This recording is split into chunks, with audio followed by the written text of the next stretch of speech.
Hi guys, welcome to You Are Here.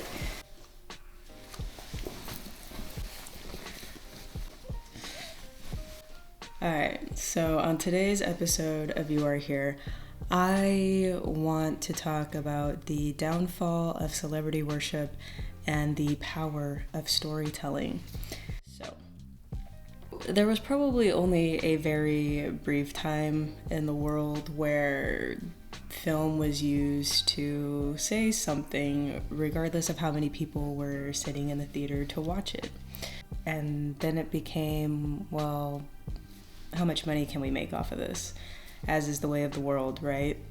Everything becomes, how can we make money off of this? Sorry, had a plane. Probably can still hear it. But anyways, we put so much of our own money into corporations like the film industry, and we help these random people live very lavish lifestyles, and then we're asked to foot the bill via GoFundMe when they leave this earth. So that the family they have left behind can continue to live outside their means and don't have to sacrifice their way of life by, saving millions of dollars and doing something crazy like moving into an affordable, spacious condo. I'm here to say we need to stop putting money in the pockets of the wealthy and start putting money into the pockets of creators that are actually trying to say something. I would love to get to a point where we're putting more money together into restoring old movie theaters and only allowing community work within them, or just not allowing commercial bullshit whatsoever. And also creating our own film festivals where these celebrities or actors aren't just going here to slum it and do real acting and then get praised for 10-minute applause for doing something different for once. Let's cut that out of the equation. Let's make it our own. And this doesn't mean I'm saying like every movie needs to be a serious political statement. It just means I want to put stock in creatives who tell stories that come from the heart of imagination. Stories that aren't centered and built around one singular actor that's being used in like 10 other movies coming out this summer. I think that the time to rebuild is now. I'm glad that a lot of people, myself included, have woken up to the bullshit that is celebrity worship. I grew up a 90s baby, latchkey kid, TV was my babysitter, and I fell in love with storytelling, film and television. It was my escapism. I've been in love with it ever since. And, there's a big difference in how I used to view this industry from when I was little to just like the rest of us getting older, and then the movies we want to see become more about what somebody looks like, right? We get crushes on these actors and then we want to watch these movies because they're in them, and then everything is just a giant popularity contest.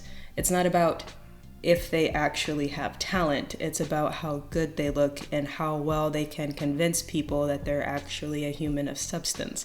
And we have been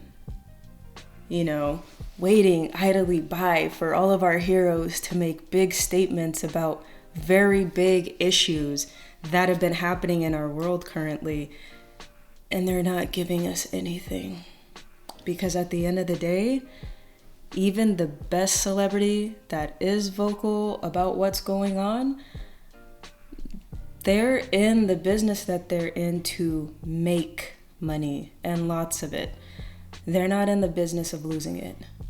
So at the end of the day, the rich are only going to try to continue to stay rich.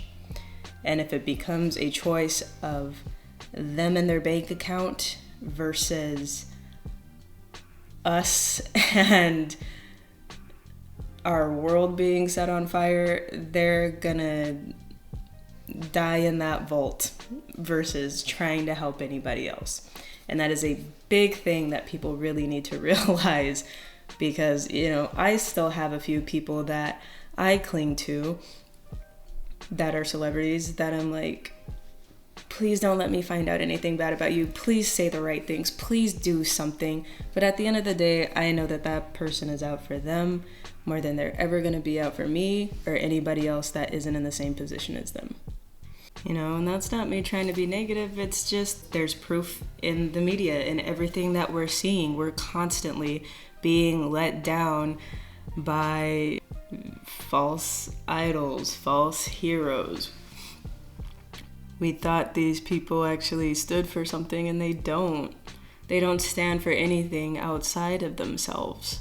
A lot of these people, more and more, just people in position of power in general, are being exposed for being manipulative, abusing, power-hungry pieces of shit. And it just seems to trickle down to all the rest of them in all different types of fields of corporations and positions of power, right?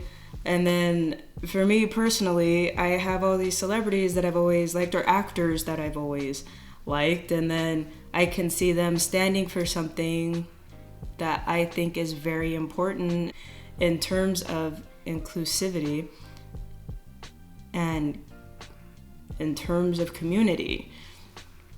But then they turn around and they're hugging somebody that voted for Trump and promotes all these other things that are very opposite of things that I value or believe in, or that I know a lot of people in this world are becoming more aware of and valuing and believing in. So to me, that's some birds of a feather shit. And I'm like, okay, all of you are the same.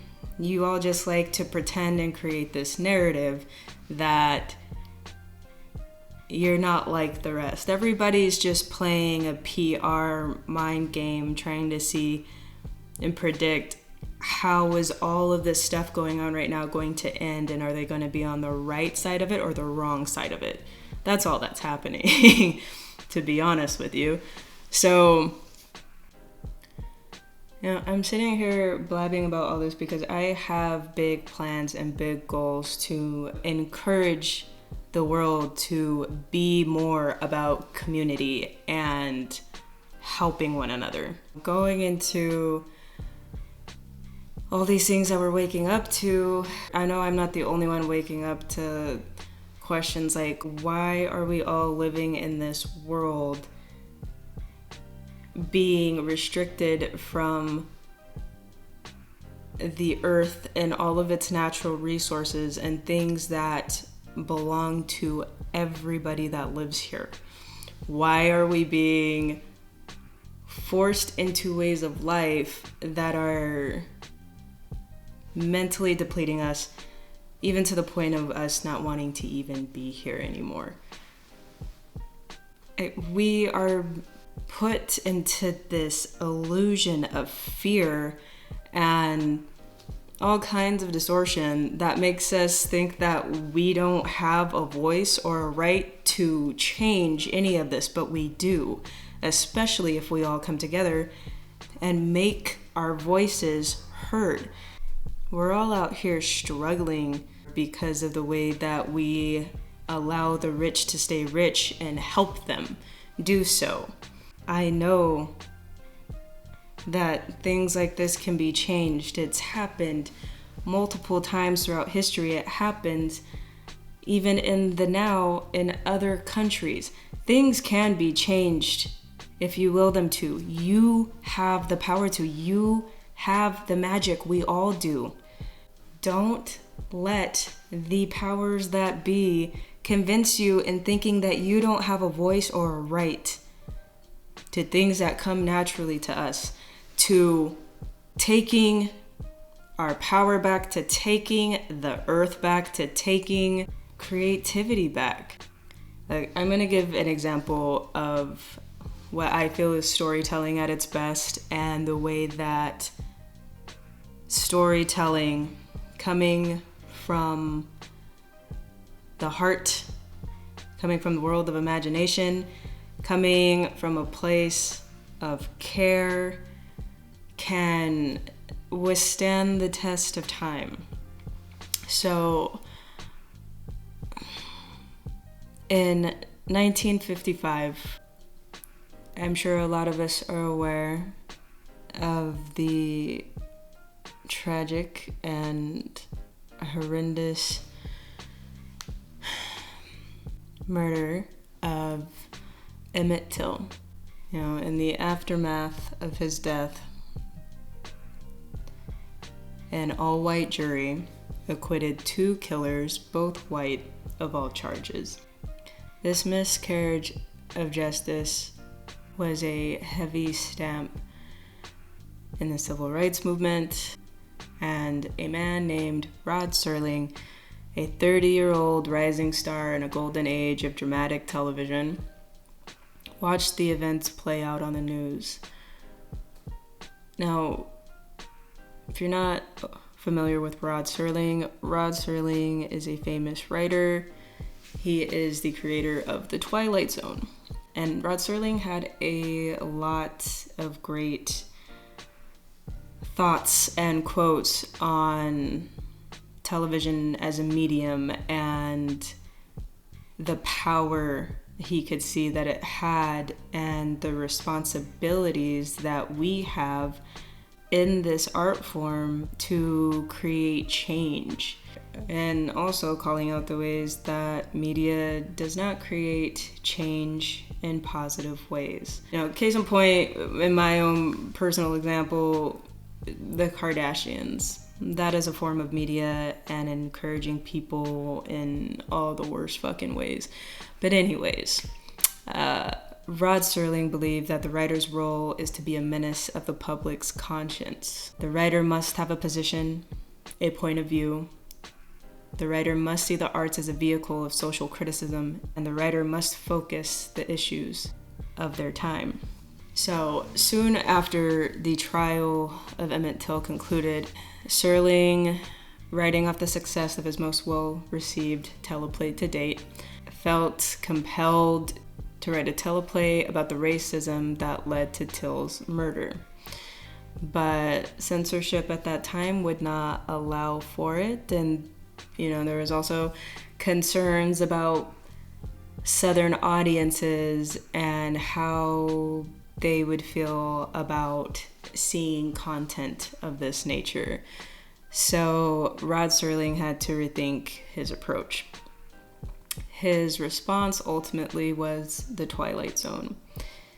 The Twilight Zone is an iconic anthology series that speaks to truth, especially of that era's social ills, and tackled themes of prejudice, bigotry, nuclear fears, war, among so many others. And I know that none of those things are any different than what we're experiencing now, unfortunately. The Twilight Zone is iconic for using fiction and fantasy to deliver profound social critiques. We've all seen this show. I grew up watching this show and have been in love with it since I was a child. Yeah, and also a lot of these stories were used, at least in my school, like in elementary school especially. We went through a couple of Twilight Zone episodes as examples for certain things, but my teachers always made a point to pinpoint the social issues going on in the story, and it definitely opened my eyes to a lot of things as a child. And, I also sorry, I say a lot as like a buffer. You could turn it into drinking game. Not that I'm condoning drinking, but it's something that I've tried to stop. It's nearly impossible. I just have to accept it, and so do you. But yeah, like one of my favorite stories from the Twilight Zone is one of the most iconic, which, damn, I can't remember the name of it. I think it's like Time Enough at Last. It's the one where this gentleman is trying to find a place to just be and read, which is his passion, and nobody will give him this time. And then I think, is there some sort of like, I don't know, there's destruction. It's like the end of the world. He's the last one standing, and he's excited he gets to read all these books. He's gathering his little collection, and I think, does he fall? Regardless, his glasses break, and you know, he's like, that's not fair. It's just not fair at all. And it's heartbreaking, but there's just so much to dive into watching that and other stories like that. I also love the superstition-based one where the couple is eating in a diner and they keep going back to this little fortune teller thing on the table, asking it questions, because the question, you know, they ask one question just to play, and then it coincides with what's going on with them right now, so the guy becomes obsessed with it, and then later on at the end of the episode, you know, they finally leave, and then you see another, I think, set of people come in and go to that table and go to that machine and start asking it questions, and they look like they have been through it. You know, they've clearly been coming back to this little fortune teller game and asking it questions for a good while, and they're letting it run their lives. This is great storytelling. Twilight Zone is phenomenal storytelling, and it has inspired so many similar types of shows. Even Jordan Peele has heavily expressed that, you know, he loves the Twilight Zone, and that clearly is a big inspiration to him in his work, because his work is very similar. It's a thriller or horror or whatever you want to call it, but it makes you think. And, you know, the scary part of what is in these stories is what's happening socially and what's happening within. So, like, I love stories like that. And stories like that speak. Art speaks in ways that we can't directly say things ourselves, right? Rod Serling couldn't directly talk about this story of Emmett Till, so he found a way to make his art speak about these social injustices in a way that probably went over a lot of people's heads that should have been paying much better attention. But all these stories still resonate today. It's iconic. It speaks. Art speaks. Art makes impact.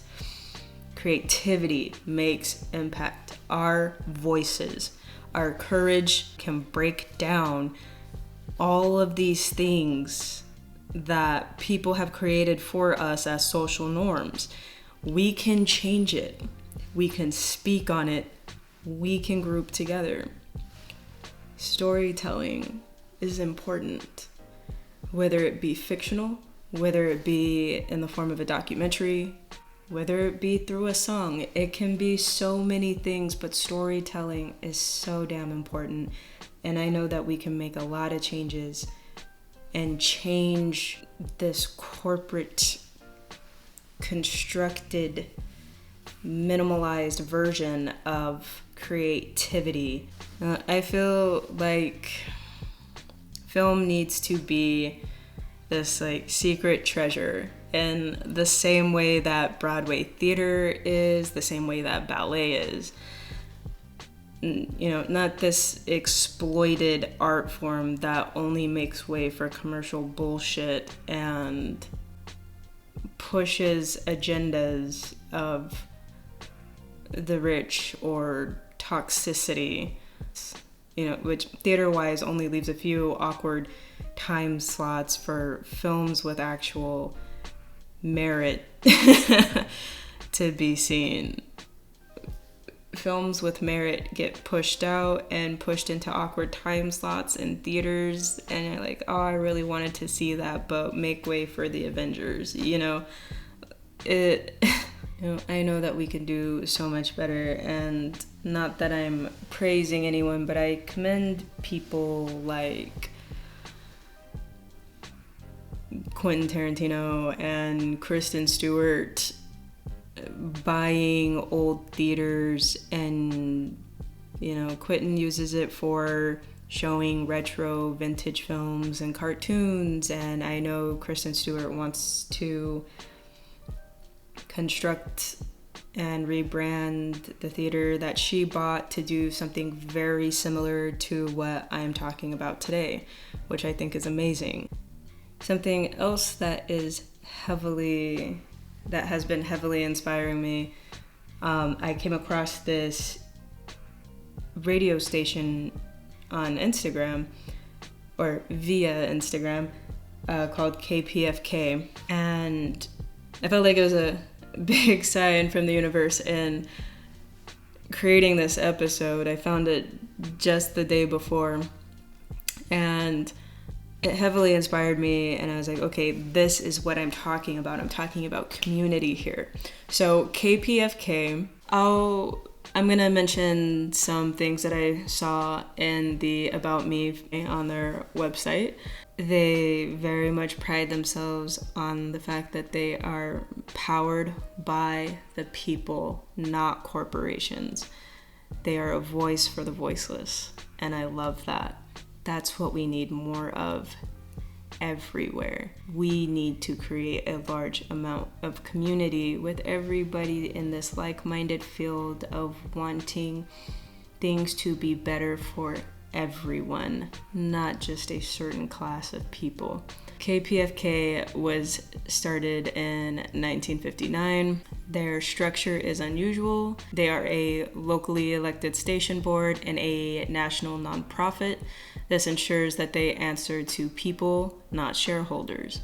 KPFK is one of the last media institutions in America where the public actually holds the mic. And as they have stated, we're still broadcasting because our listeners refuse to let us go dark.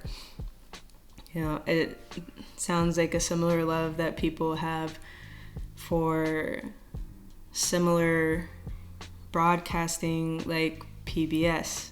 We have been fighting for PBS for years because of positive notions they bring, as well as their early development children-based shows, right? Like all the ones that we loved growing up, especially Sesame Street, which is a heavy symbol of community and inclusion.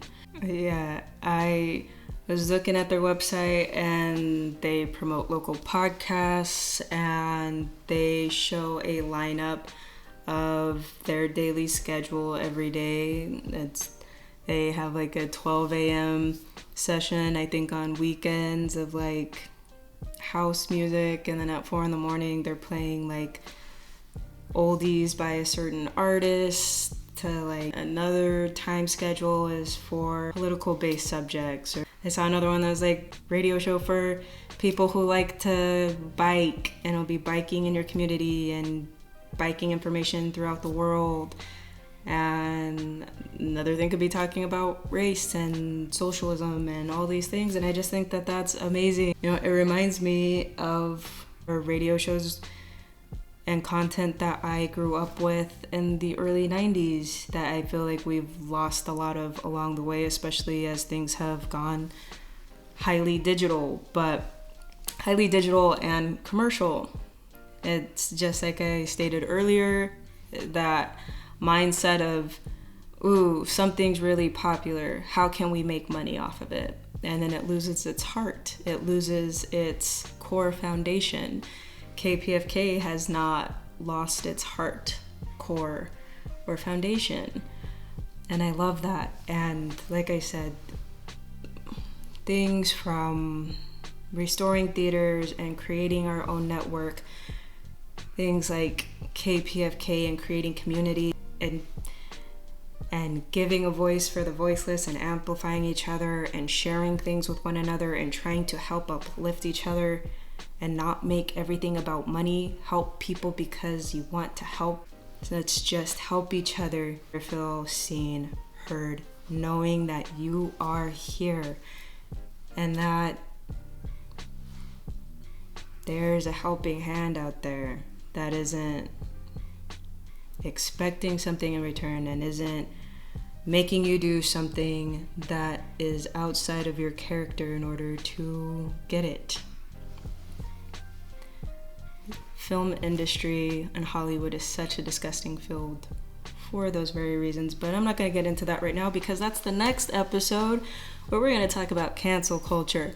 But yeah, guys, this is the message. This is the goal. And if you're in this with me, let me know. I am going to be making steps into creating the very things that I'm speaking on, because we're running out of things to boycott here, guys. Like, what are we gonna do? The change has to start with us. We can't keep living life this way, and we can't keep allowing the world and all of its natural resources to be kept from us, bullied away from us, fear-mongered away from us, and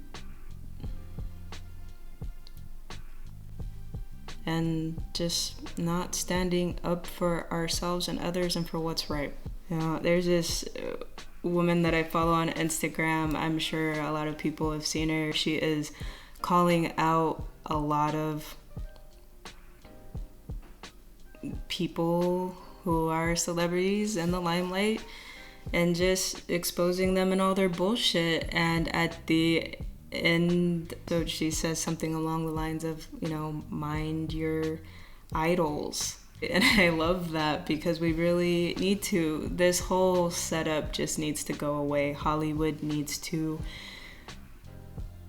just fucking burn down and hit the reset button, and we just build on a new foundation.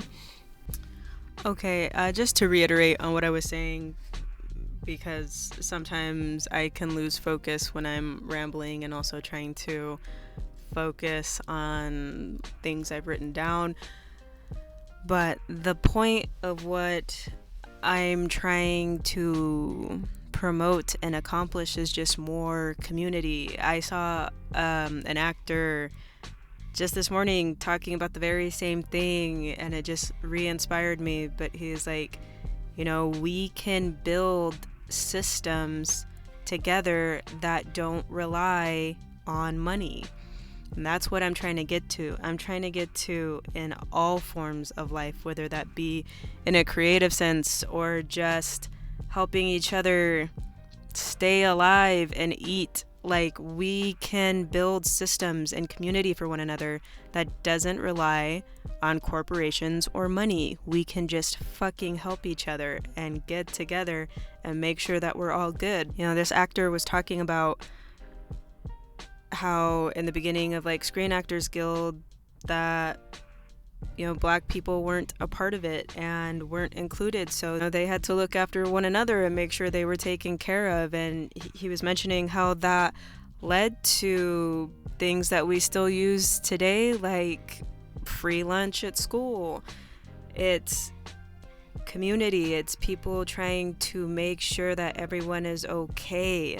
You know, that's the core foundation of what we need to get back to in all aspects of life, and that's what I'm sitting here trying to encourage. Just like, also, I forgot to mention with the radio station KPFK that they also promote events within LA. And also, I forgot to say that they are a LA-based radio station. I know that they have other locations in different states, but the one that I was introduced to is for Los Angeles specifically.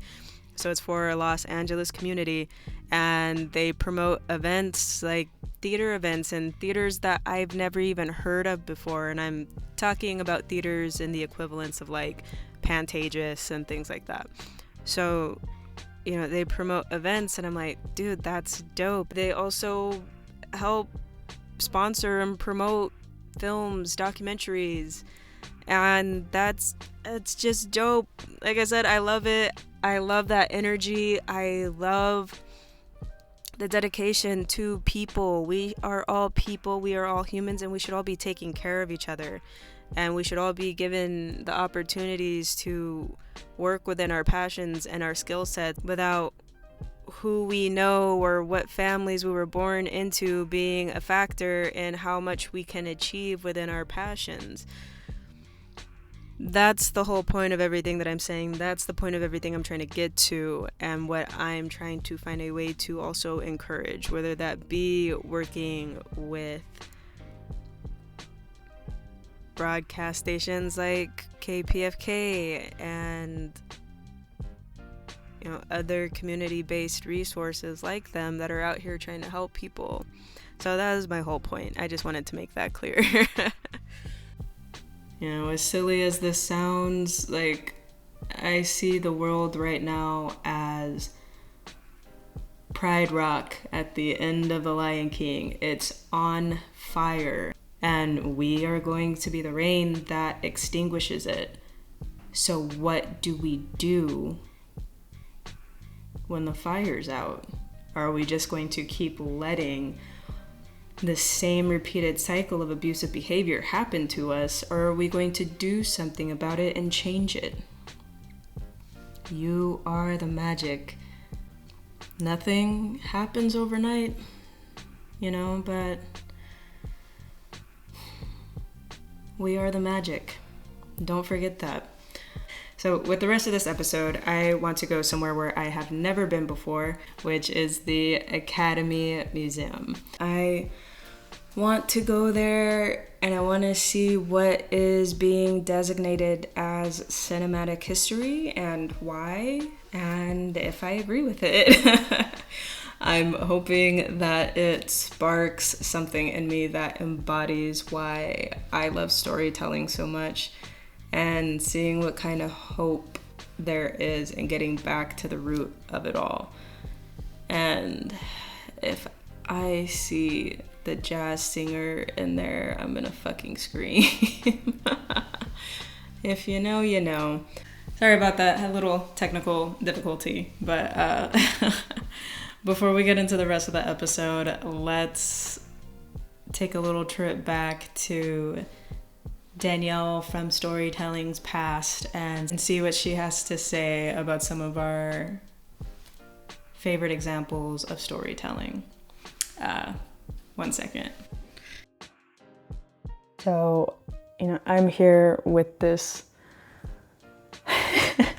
collection of DVDs that primarily my mother has built since the beginning of DVDs coming out. I think the very first DVD we bought was Shrek.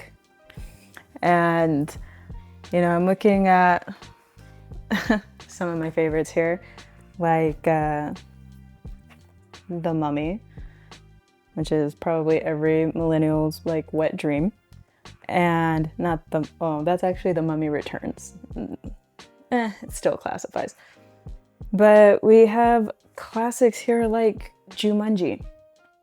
This was great storytelling. There was practical effects. There was just a really cool ass story. And this is what we grew up loving, right? This is the type of shit we need to get back to.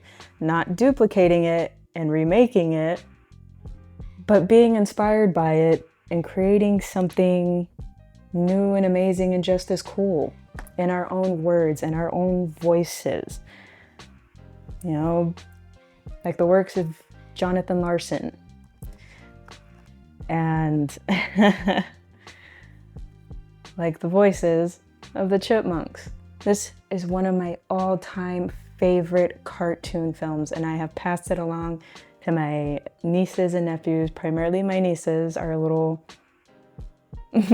little songbirds and just love any classic vintage cartoons that I bring forth to them, which I love.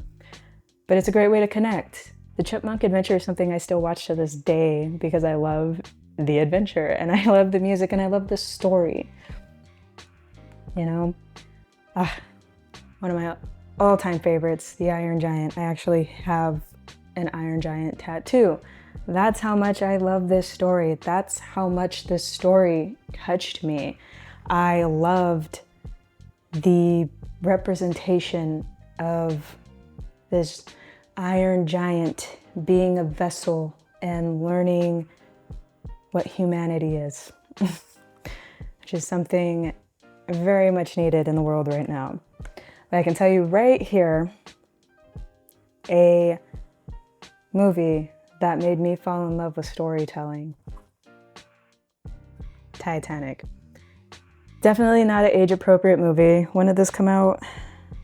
97. I was 7 years old when this movie came out. I loved it so much. I made my mother take me to the movies 2 more times after watching it in the theater. Made her take me 2 more times to the theater to go watch this movie. And it just changed my life. It wasn't about the actors in it or their pretty faces. It was the story.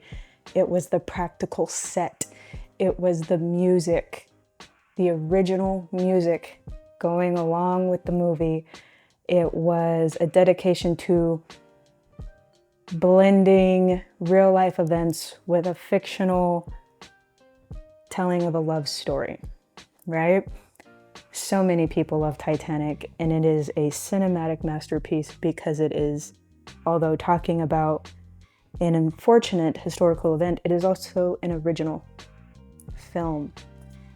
And it just did so many things that we don't do anymore today. And that's why it stood out so much. Wasn't the repetition of Jack and Rose's names being said 50 million times over and over. It was the story, the adventure, the connection, the historical accuracies. It was just a well-rounded film.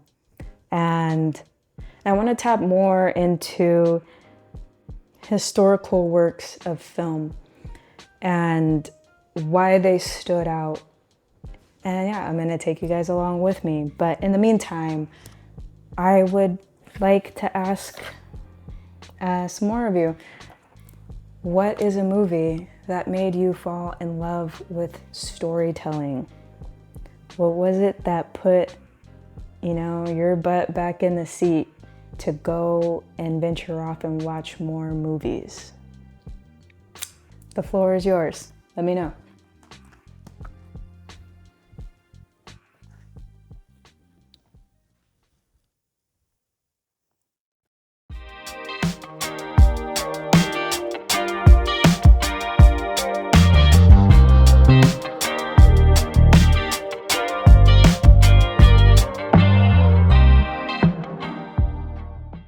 Just a little side note, although I expressed having love for a lot of films, my favorite example of storytelling is from my favorite composer, Stephen Sondheim. Stephen had a very unique way of storytelling and expressing himself, and I'm a big fan of a lot of his work. But my all-time favorite story is that of Into the Woods. Into the Woods has a lot of deep, meaningful messages that really make you think. I believe, in my personal opinion, there are a lot of inward, thought-provoking messages, and it's just very well put together. It's going through the original stories of classic fairy tales, and it's all put together in this very like funny and insightful way. And I love it. I love it so much that I plan on getting a tattoo or a whole sleeve based on this story, because that's how much it means to me and how much I love it. So that is definitely, in my older years, a story that has made me fall in love with storytelling. All right. All right, guys, join me on this little adventure to the Academy Museum. I am thankful that my mom decided to join me last minute. I think it made the adventure a lot more fun for me. She is also a film lover, so it was nice to share this experience with her regardless of how I'm feeling about Hollywood currently. But not too long into entering the museum and seeing the displays, I turn around and my mom is like tearing up, and I was like, what happened? The first room that we go into is basically the introduction of Hollywood, and it's also an Oscar room. They have this display case in the middle of the room.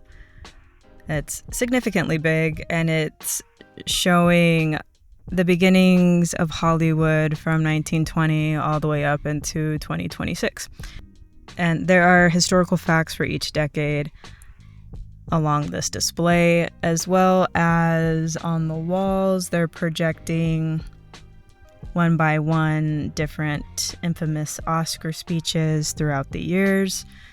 And in this one section of the display, getting into the 1970s, that is where my mother began to tear up, and she expressed just feeling emotional, thinking back to that time and just all the hardships going on at that time for numerous reasons. It was a big point in civil rights and civil rights history. You know, you have pictures of Jane Fonda being the kick-ass activist that she is. And then you have a picture of Sachin Littlefeather, who was asked by Marlon Brando to accept an award on his behalf.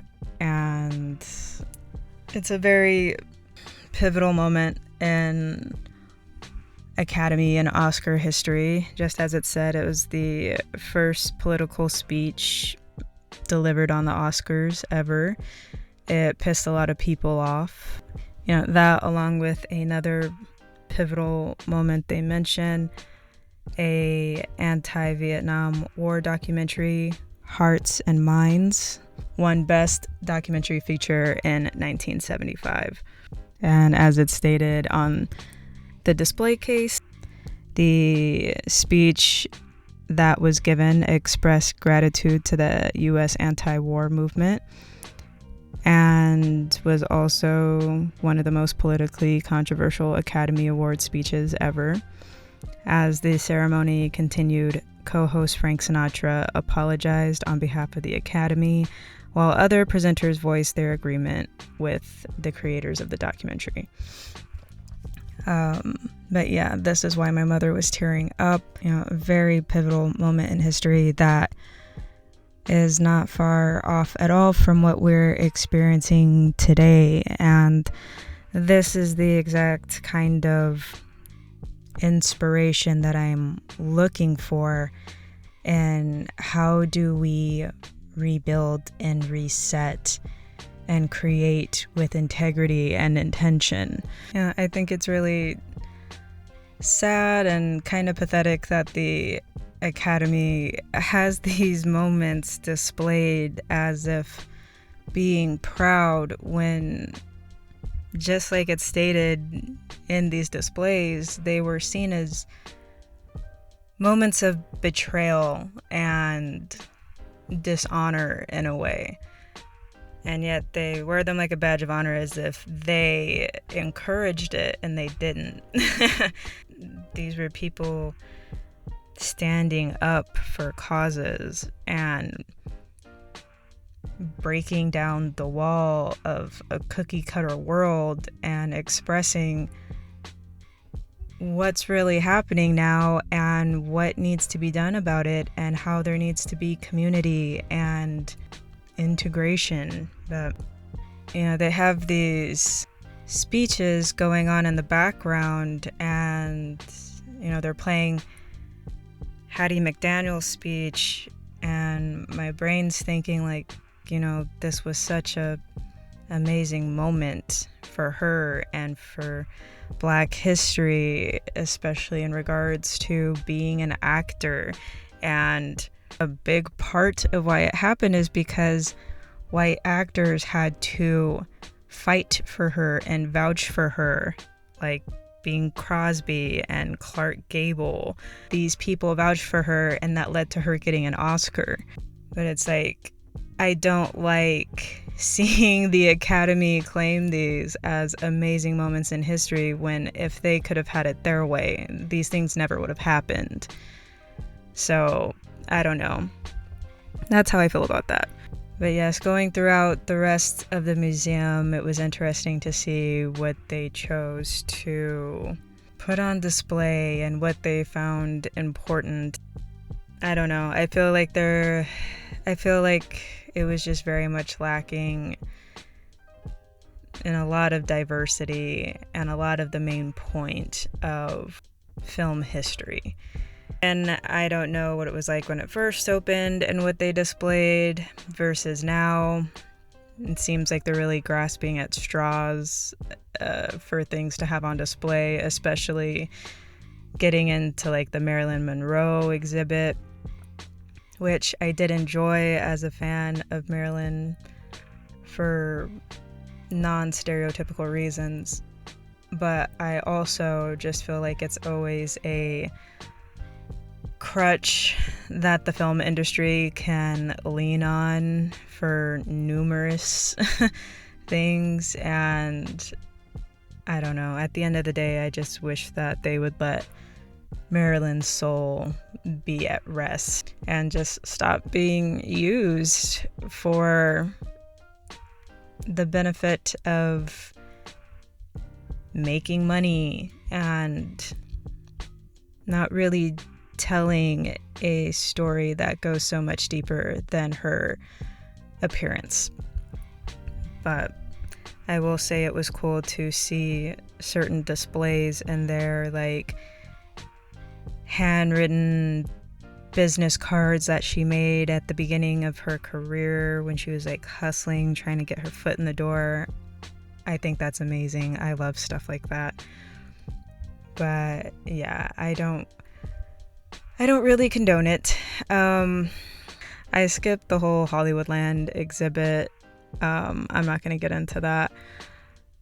And I moved forward into the Jaws exhibit, which honestly, aside from revisiting those moments in history within the 1970s, this exhibit was very inspiring to me in terms of what I've been talking about in this episode, which is just creation from scratch and innovation and putting blood, sweat, and tears into creating something different and new. And yeah, I mean, aside from the fact that obviously Jaws is a novel, so the film isn't an original story, but the way it was created was very original.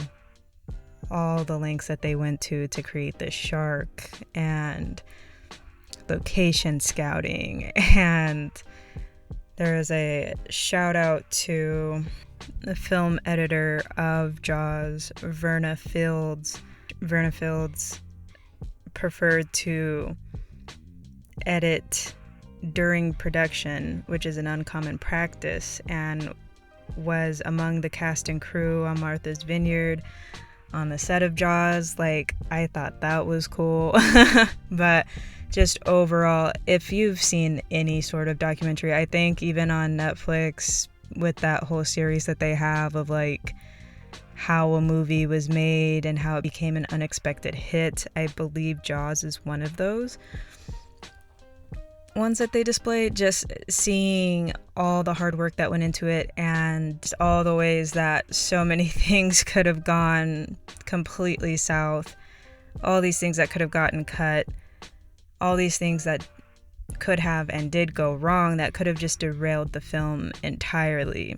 You know, in fact, I think that the primary movies that are talked about in that series on Netflix are movies that almost didn't get made, like Elf or Halloween, like classics, originals, things of that nature. So Jaws is very much a big inspiration of what you can do with creative determination and a dream. You know, this film is what launched Steven Spielberg into global superstardom. That just shows the power of this film, how it's lasted all these years. And yeah, to a degree, I kind of don't really overly applaud that, because it sucks to see how something so cool and innovative gets lost in promotional slop and gets repeated over and over and over in terms of merchandise and music and what have you. Like, yes, it is a testament to the film and what it did at that time, but also it shows the very thing that I'm starting to become disgusted with, is just how Hollywood takes something amazing and exploits it till it can't be exploited anymore. You know, it's like having something cool and innovative like the works of A24 in the beginning, and then now every movie that you go out and see is A24, A24, A24. It's losing its innovative and independent creative feel because it's just being completely overdone at this point. But anyways, this was inspiring, and this being basically the last exhibit that I went into, I felt like it was a great way to end this trip with a little spark of what has been and what could be again if we take the time and care to really harness what storytelling and filmmaking is all about. But yeah, although I felt icky spending money to go there, I'm glad that I went to the museum and got my answers and have some better insight on what next steps to make. But yeah, thank you for joining me. Okay, guys, we're at the end of the episode. I hope that you enjoyed. I will end the episode with some visuals of me going to some other landmarks that I've always wanted to go to. I want to encourage people to get outside more, even if it's just for a 5-minute walk. Get outside, get out of the darkness of your room, get out, breathe, get in some fresh air, reconnect with the earth, reconnect with your inner child first and foremost. It is very, very important. I went through a very dark time in my life last year, and I had to work very hard to rebuild myself, and a big part of rebuilding myself was making myself go on walks, even if it was just for 5 minutes. And on these walks, I couldn't really listen to a lot of music because a lot of music would set me off and trigger me. So I was listening to the Lion King soundtrack, and it silly as it may sound, it just really helped me get through those walks. I would cry a lot. I would just feel all the things, but then I'd also have glimmers of feeling happy and reminded of loving watching The Lion King when I was little. So slowly after that, I began to make myself watch a lot of Disney movies, and because for a while I really wasn't watching movies and I wasn't happy to, which is not normal for me because I love film. So I just really lost to myself and the things that made me feel happy, things that made me feel like my authentic self. And if you're feeling like that, I strongly encourage you to go outside. Even if you're not feeling like that, go outside, walk around. And after that, maybe watch one of your favorite cartoon movies, TV shows, or any type of TV show or movie that you watched when you were a kid that made you feel really happy. I strongly encourage it. And if you are going through a particularly tough or dark time, I will leave some links that might help. There's some things that I wish I would have known about when I was going through a dark time that probably would have helped me a lot. But don't forget, you are here, you belong here, you are the magic, and nothing happens overnight. All right? Thank you guys for watching, and thank you for listening, and I hope you enjoy some of the scenery. I will see you next time. Take care.